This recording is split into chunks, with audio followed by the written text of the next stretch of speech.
اردو ادب کی ایک صنف ہے انشائیہ۔ انشائیہ کے لفظی معنی عبارت کے ہیں۔ ویسے تو یہ مضمون کی طرح ہی لگتا ہے، مگر اس کا مزاج مضمون سے الگ ہوتا ہے۔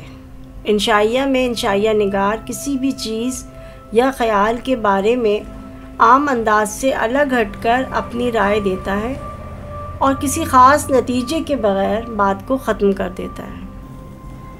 آج میں آپ کو افسانے کی بجائے ایک انشائیہ سناتی ہوں جس کا نام ہے سناٹا۔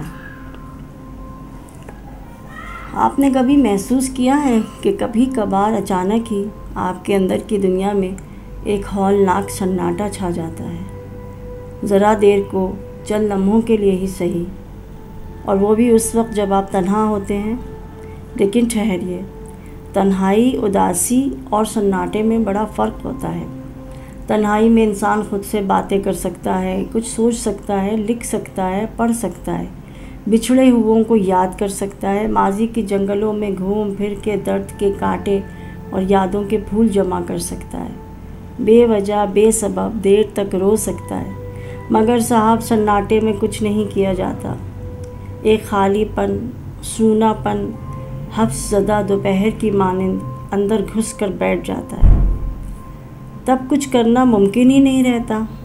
دل نہ روتا ہے نہ ہنستا ہے، بس سہم کر ٹکڑ ٹکڑ تکنے لگتا ہے۔ یادیں، باتیں، شعر، کتابیں، کوئی ڈھنگ کی بات قریب نہیں پھٹکتی۔ بستر پر لیٹ کر خالی خالی نظروں سے چھت کو البتہ تکا جا سکتا ہے۔ بارش کھل کر برس جائے تب اچانک ایک لمحے کے لیے عجیب و غریب کیفیت فضا میں رچ بس جاتی ہے، زمین سے آسمان تک چھا جاتی ہے۔ بس اسی ایک لمحے کا نام سناٹا ہے کہ یہ اگر گھر کی چہار دیواری پر آ کر سو جائے یا دہلیز سے ٹیک لگا کر بیٹھ جائے تو در و دیوار باتیں کرنا چھوڑ دیتے ہیں، دم بخود رہ جاتے ہیں، اور اگر انسان کے اندر داخل ہو جائے تو انسان نہیں رہتا، بس ایک خالی ڈبہ سا لگنے لگتا ہے، ایک دم ویران، ڈھنڈھار، بھائیں بھائیں کرتی پرانی آسیب زدہ حویلی جیسا۔ سناٹا ایک ظالم شے ہے، یہ آپ کو اداس بھی نہیں ہونے دیتا۔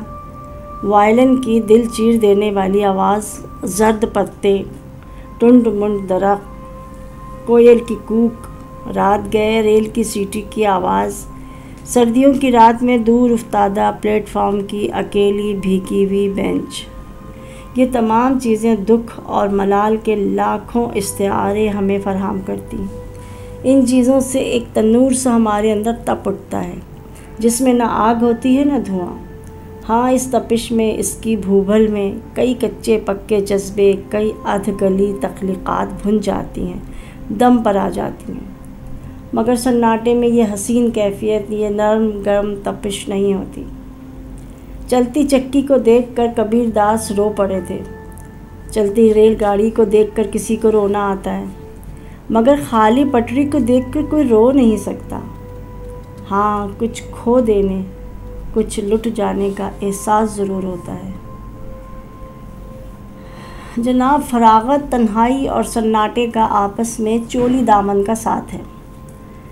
مسرت بھرے چند لمحات اور سناٹے کا بھی اکثر ساتھ ہو جاتا ہے۔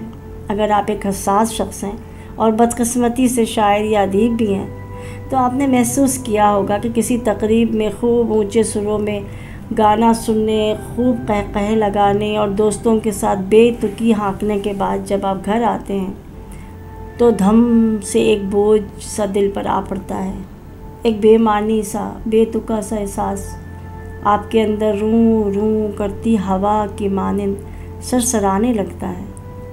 یہ در حقیقت سناٹے کی چاپ ہوتی ہے۔